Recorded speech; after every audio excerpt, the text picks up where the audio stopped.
Hello विद्यार्थी मित्रांनो, आज आपण बघणार आहोत 9th चॅप्टर सायन्स 2चं आणि त्याचं नाव आहे इन्व्हायरमेंटल मॅनेजमेंट.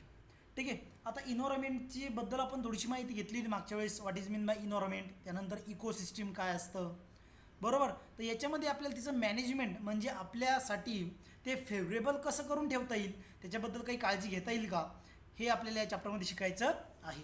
जर इन्व्हायरमेंट व्यवस्थित राहिलं नाही किंवा फेवरेबल राहिलं नाही तर आपण या ठिकाणी जगू शकणार नाही. म्हणून ते इन्व्हायरमेंट मॅनेज करणं हे गरजेचा एक फॅक्टर ठरत असतो. तर या चॅप्टरमध्ये मुख्यतः आपण कोणते पार्ट बघणार आहोत, तर आपण पाहणार पहिले क्लायमेट अँड वेदर. काय बघणार आपण? Weather and climate. आता what is mean by weather and what is mean by climate. आता वेदर काय असतं माहिती का, एखादा पर्टिक्युलर प्लेसवर असणारं जे कंडिशन असेल, इन्व्हायरमेंटल कंडिशन असेल, त्याला आपण वेदर म्हणणार. आणि क्लायमेट कशाला म्हणणार की खूप दिवस किंवा वेदरचे ॲव्हरेज, खूप ॲव्हरेज दिवसाची जी ॲव्हरेज असेल, खूप दिवस ॲव्हरेजचे, कोणाचे ॲव्हरेज? वेदरचे ॲव्हरेज, त्याला आपण क्लायमेट म्हणत असतो. ठीक आहे. त्यानंतर आपण बघणार मेटिओरोलॉजी. आता मेटिओरोलॉजी मीन्स काय, ज्यामध्ये आपण अभ्यास करणार ॲटमॉस्फिअरचा, म्हणजे पाणी पडणार की नाही पडणार, ठीक आहे, वारं कसं चालतंय, कसं वाहत आहे, त्याचा स्पीड किती आहे, या सगळ्या गोष्टीचा अभ्यास मेटिओरोलॉजीमध्ये केला जात असतो. Solid waste management. आता जे सॉलिड वेस्ट आहे त्याचं कसं मॅनेज करायचं ते सुद्धा आपण याच्यात शिकणार. आणि शेवटी शिकणार डिझास्टर मॅनेजमेंट, म्हणजे काही संकट जर आलं तर त्याच्यापासून आपण स्वतःला कसं वाचवू शकतो. चला तर मग सुरू करूया. त्याआधी व्हिडिओ आवडत असतील तर लाईक, शेअर आणि सबस्क्राईब करायला विसरू नका. How do the atmosphere affect our daily life. आता ॲटमॉस्फिअर आपल्या डेली लाईफवरती कशा प्रकारे परिणाम करतं असा त्यांनी प्रश्न विचारलेला आहे. तर सगळ्यांना माहीत आहे की वातावरण आपल्यावरती कशा परिणाम करतं. कसं परिणाम करतं? पहिली गोष्ट आपल्या क्लॉथवरती परिणाम करणार, क्लॉथ्स, बरोबर आहे की नाही. हिवाळ्यामध्ये आपण जाडे कपडे घालतो आणि उन्हाळ्यामध्ये थोडेसे पतले कपडे घालतो, बरोबर आहे की नाही, म्हणजे त्यानं आपल्या क्लॉथ्सवर परिणाम केला. त्यानंतर आपले डाएट, म्हणजे उन्हाळ्यात डाएट जे असतं, उन्हाळ्यामध्ये आपण थंडी पदार्थ जास्त खातो, तर हिवाळ्यामध्ये आपण गरम पदार्थ जास्त खातो, म्हणजे डाएटवर पण परिणाम केला, बरोबर. त्यानंतर काय असणार, आणखीन आपली लाईफस्टाईल, लाईफस्टाईलवर सुद्धा ते परिणाम करत असतं. बरेचसे परिणाम करते ते, आणखीन हेल्थवर सुद्धा परिणाम करतं. ज्यादातर लोक हे पावसाळ्यामध्ये बिमार पडतात, म्हणजे हेल्थवर सुद्धा परिणाम करतं, बरोबर आहे की नाही. म्हणजे अशा प्रकारे इन्व्हायरमेंट किंवा ॲटमॉस्फिअर आपल्यावर परिणाम करत असतं. Forecast about which weather related factor are given during the news bulletin on Doordarshan and Akashvani. मग त्यांनी काय सांगितलं, फोरकास्ट म्हणजे एक अंदाज लावणं. ठीक आहे. आता इथं ते सांगितलं की फोरकास्ट करतात वेदरबद्दल. कोण फोरकास्ट करते? दूरदर्शनवर चॅनलवरती किंवा आकाशवाणी, म्हणजे जे रेडिओ चॅनल असतात त्याच्यावरती. तर आपल्या इंडियामध्ये IMD, इंडियन मेटिओरोलॉजिकल डिपार्टमेंट, कोण करतं हे forecast? IMD, Indian meteorological department, Pune, हे करत असते. जर तुम्ही 7च्या बातम्या पाहिल्या तिच्यावर दूरदर्शनच्या, तर ते सांगतात आज संध्याकाळी पाऊस पडणार, पुढच्या येतील 24 तासामध्ये विदर्भामध्ये XYZ जिल्ह्यामध्ये पाणी पडण्याची, तुरळक ठिकाणी पाणी पडण्याची चान्सेस आहेत, असं पुणे वेधशाळेनं वर्तवलेलं आहे, असं आपण ऐकतो. म्हणजे काय, जी IMD आहे, इंडियन मेटिओरोलॉजिकल डिपार्टमेंट पुणे, हे काय करतात, हे हवेचा अभ्यास करतात, त्याचा स्पीडचा अभ्यास करतात, वातावरणातील ह्युमिडिटी त्याचासुद्धा अभ्यास करतात आणि सांगतात की पाऊस पडणार किंवा नाही पडणार. ठीक आहे. हे ते फोरकास्ट करत असतात. Weather and climate. Atmospheric condition at a specific time at a particular place are refers to as weather. आता वेदर कशाला म्हणणार आपण, की सपोज एखाद्या एरियामध्ये पर्टिक्युलर टाईमवरती जे काही वातावरणातील बदल असतील त्याला आपण वेदर म्हणणार. जसं की सकाळ, जसं की आणणार आपण सकाळ. जर सकाळचा स्टडी केला तुम्ही तर सकाळच्या वातावरणामध्ये आणि दुपारच्या वातावरणामध्ये खूप फरक असतो. म्हणजे ते काय, एखाद्या पर्टिक्युलर वेळेवर एखाद्या पर्टिक्युलर ठिकाणी जे काही ॲटमॉस्फिअरिक कंडिशन राहील त्याला आपण वेदर म्हणत असतो. ठीक आहे. बघा मग आता atmospheric condition at a specific time at a particular place are refers to as weather.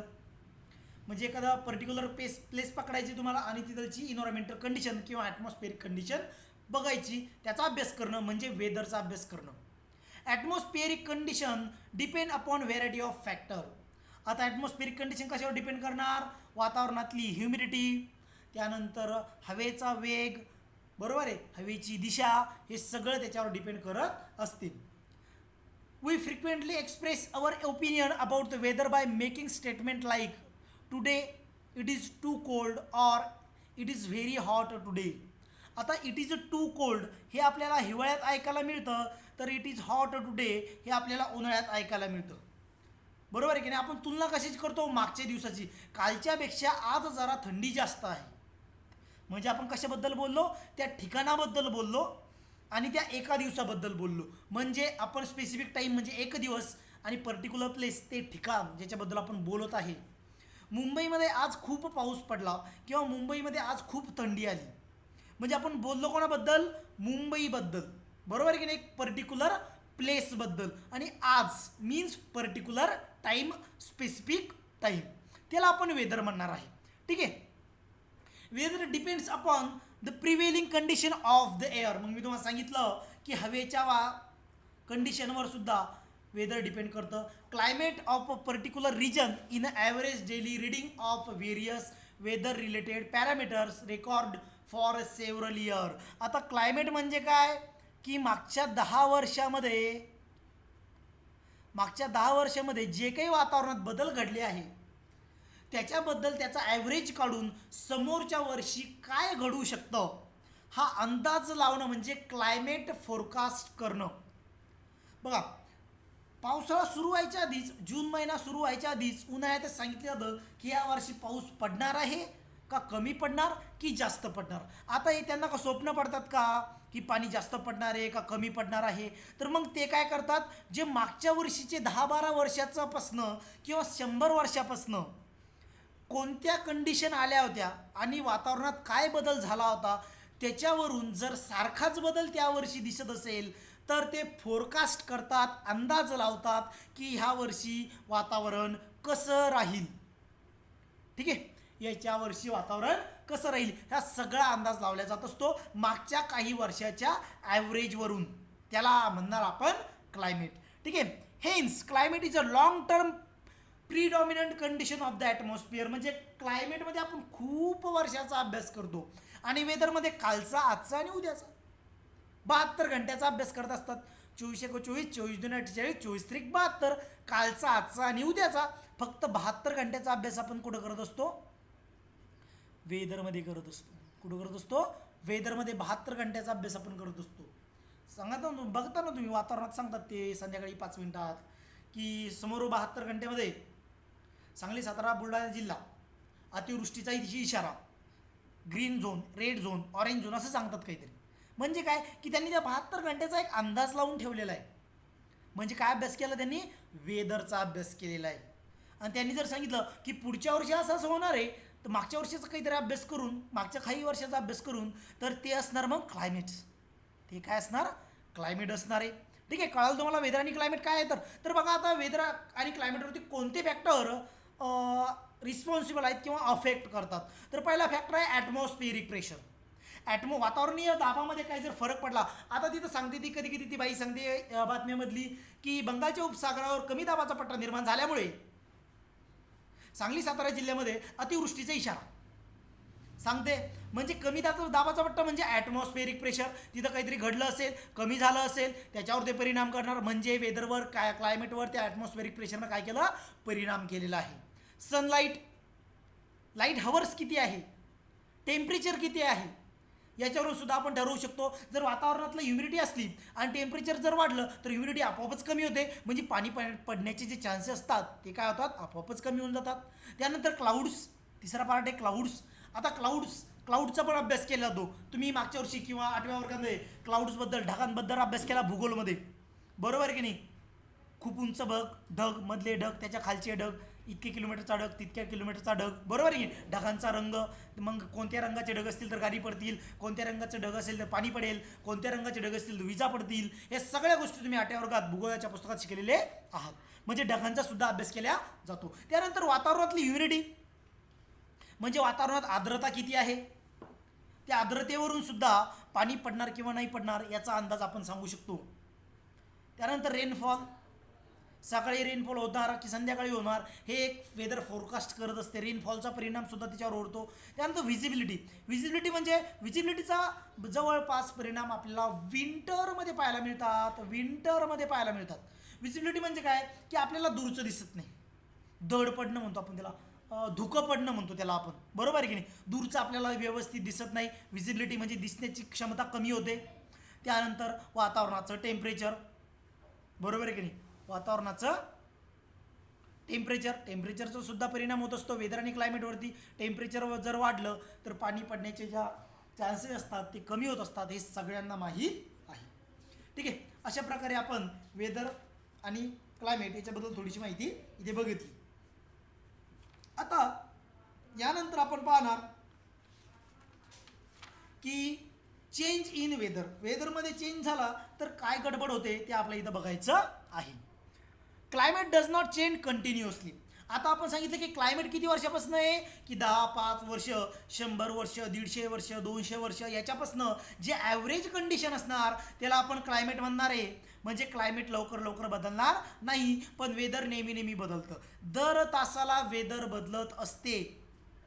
सकाळी जे वातावरणातली कंडिशन आहे तीच तुम्हाला दुपारा 12 वाजता दिसेल का, संध्याकाळी 4 वाजता दिसेल का, नाही दिसणार, बरोबर आहे. म्हणजे वेदरमध्ये प्रत्येक तासाला प्रत्येक ठिकाणी वेगळं घडत असते, ते म्हणजे वेदर आहे. आता बघा, climate does not change continuously, climate change होणार नाही. Climate is that which remain constant in a reason for a long duration. Climate म्हणजे काय, एखाद्या पर्टिक्युलर एरियामध्ये खूप कालावधीसाठी ती ॲटमॉस्फिअरिक कंडिशन तशीच राहील. भारताचा एकूण रेनफॉल असतो 1194 mm. किती असतो, 1194 mm. आणि हा कधीपासून आहे, मागच्या 300 वर्षापासून, सॉरी 3000 झाले ती, मागच्या 250 ते 300 वर्षापासून 1194 mm पडतो. महाराष्ट्रामध्ये बोलायचं झालं तर 1094 mm पाणी पडतो, हे पण मागच्या 100-150 वर्षापासून. आता बुलढाणा जिल्ह्याबद्दल जर बोलायचं म्हटलं तर आपल्या बुलढाणा जिल्ह्यामध्ये ॲव्हरेज पाऊस पडत असतो बघा 650 ते 750 mm पर्यंत पाऊस पडतो. हे काही वर्षापासून पडतोय. हा ह्या वर्षी पडला, पुढच्या वर्षी बदलेल नाही. ह्या वर्षी पडला, 50 वर्षानं पण तसाच पडत होता, मागच्या 50 वर्षीही तसा पडला, पुढच्या 50 वर्षात सुद्धा तसा पडणार, ॲव्हरेज पडणार. कमी जास्त होऊ शकतं त्यात, एकतर 600 पडणार किंवा 700 पडणार, पण याच्यापेक्षा जास्त पडणार नाही. चेरापुंजी एवढा पाऊस नाही पडणार तिथं 1150. चेरापुंजीला जवळजवळ 1200 mm पाऊस पडतो, 1200 ते 1250 mm. ठीक आहे, तसं नाही होणार. किंवा 1094 mm पाऊस डायरेक्ट राजस्थानमध्ये जाऊन पडला ह्या वर्षी आणि पुढच्या वर्षी कडकडाट उन्हाळा झाला, पावसाळा झाला. कुठं, राजस्थान. असं घडणार का, नाही घडणार, कारण क्लायमेट हे लवकर बदलत नसते. ठीक आहे. चला, thus we see that weather is related to specific location and specific time, whereas climate is related to long duration and larger area. Weather म्हणजे काय, एका पर्टिक्युलर एरियाबद्दल बोला आणि एका पर्टिक्युलर टाईमबद्दलच बोला, वेदरचं म्हणणं आहे. आणि क्लायमेट काय म्हणतो की मला खूप वर्षाचं बोला आणि खूप मोठ्या एरियाचं बोला. मग मी तुम्हाला इंडियाबद्दल बोललो, महाराष्ट्राबद्दल बोललो आणि बुलढाणा जिल्ह्याबद्दल सुद्धा बोललो, बरोबर आहे की नाही. म्हणजे खूप सारा टाईम, खूप सारा मोठा एरियाबद्दल बोला म्हणजे क्लायमेट असं म्हणतो. आणि वेदर काय म्हणतो की कमी एरियात बोला आणि स्पेसिफिक टाईमचंच बोला. ठीक आहे. जर मी म्हणलं की चिखलीला आज एवढ्या वाजता इतका पाऊस पडला रे, म्हणजे मग मी वेदर सांगितलं. पण मी जर असं सांगितलं की भारतामध्ये पुढच्या 2 दिवसामध्ये थंडीची लाट येणार आहे, तर मी काय सांगितलं, मग क्लायमेट सांगितलं. ठीक आहे. Changes in a weather may occur for a short period of time, whereas changes in climate takes place slowly or a longer duration. जर वेदर बदलायचं आहे तर 1-2 तासात सुद्धा बदलते.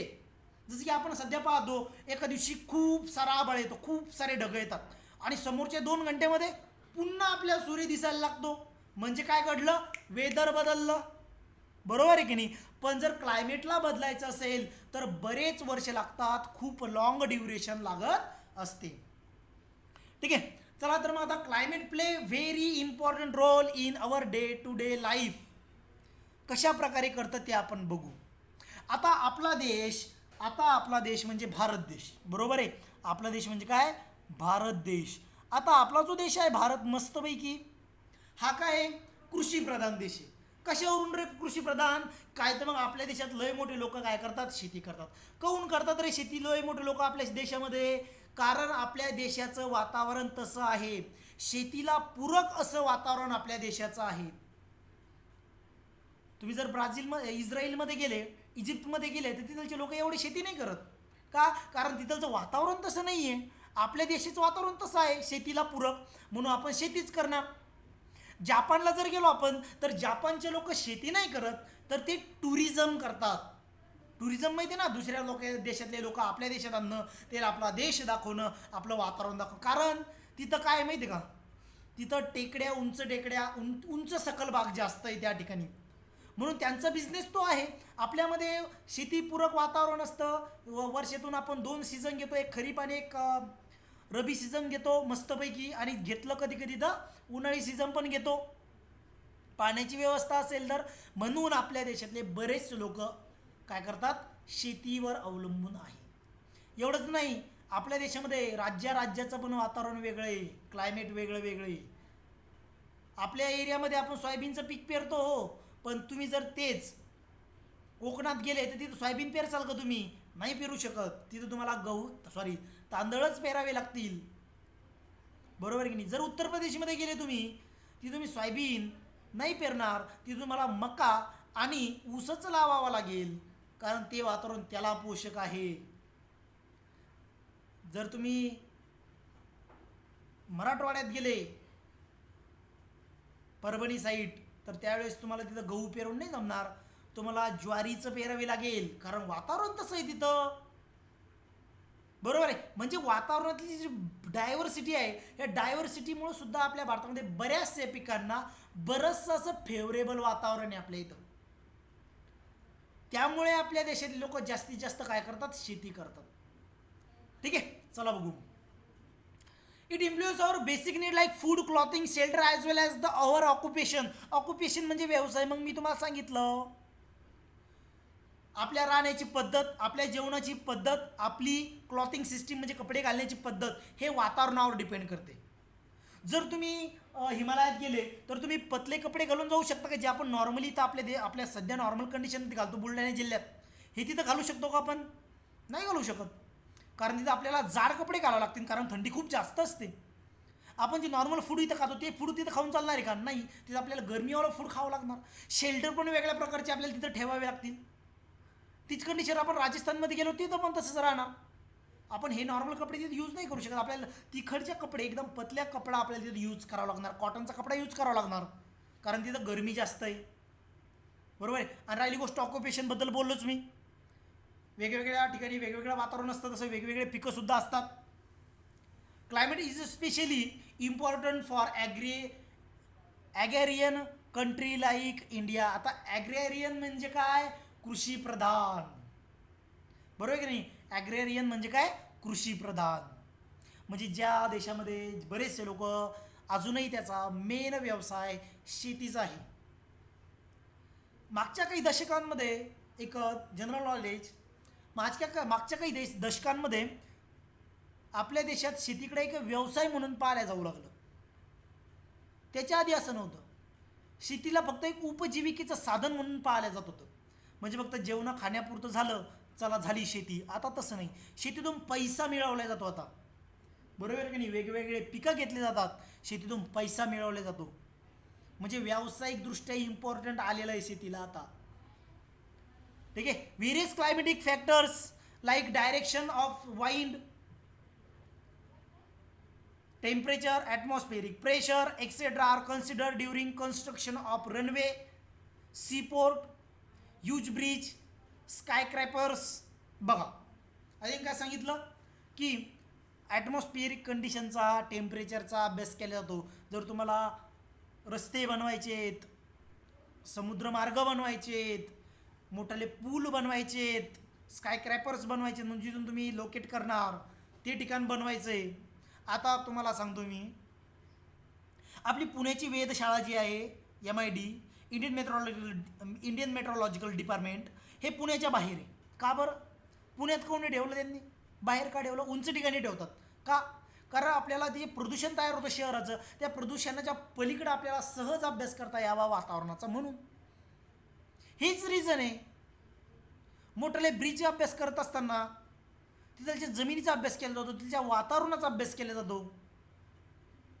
जर तिथलच्या जमिनीमध्ये किंवा तिथलच्या पाण्यामध्ये लोखंडाला जंग लावणारे एलिमेंट जास्त असतील किंवा ऑक्सिडाईज करणारे एलिमेंट जास्त असतील तर त्या ठिकाणी स्टीलचा वापर जास्त केला जातो, कारण ते ब्रिज टिकायला पाहिजे. बरोबर आहे की नाही?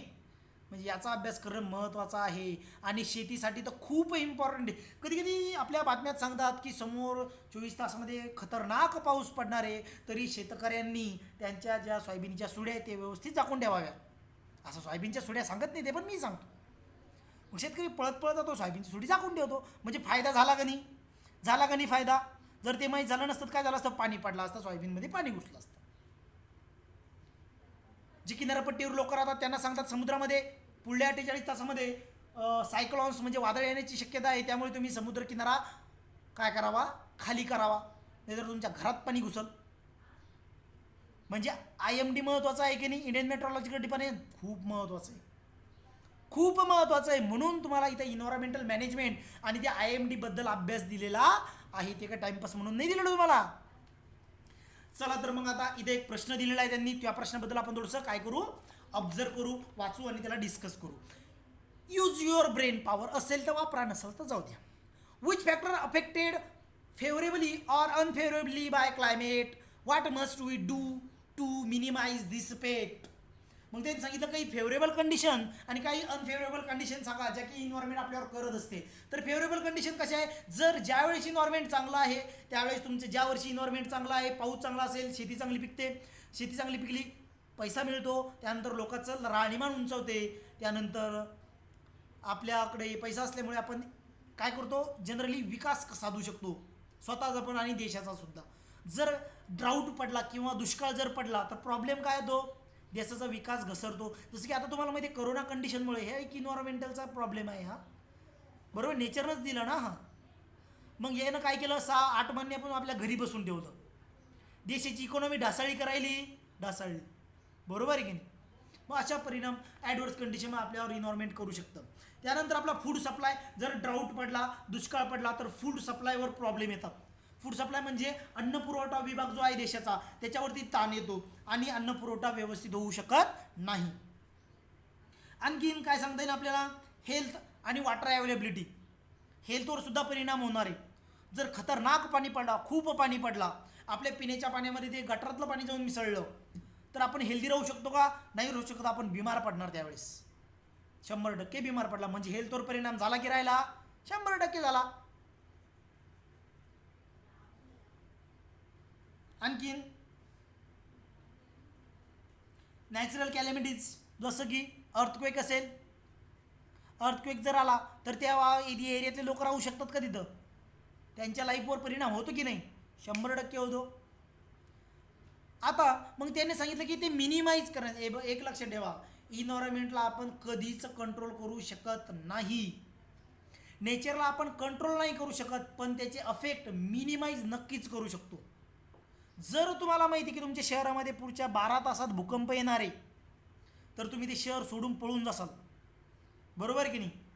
जर तुम्हाला माहीतच नसली तर तुम्ही झोपलेले तर झोपेतच झोपून जासाल. मग त्यासाठी आपण काहीतरी टेक्नॉलॉजीचा उपयोग करून आपण तो इफेक्ट मिनिमाइज जरूर करू शकतो, नक्कीच करू शकतो.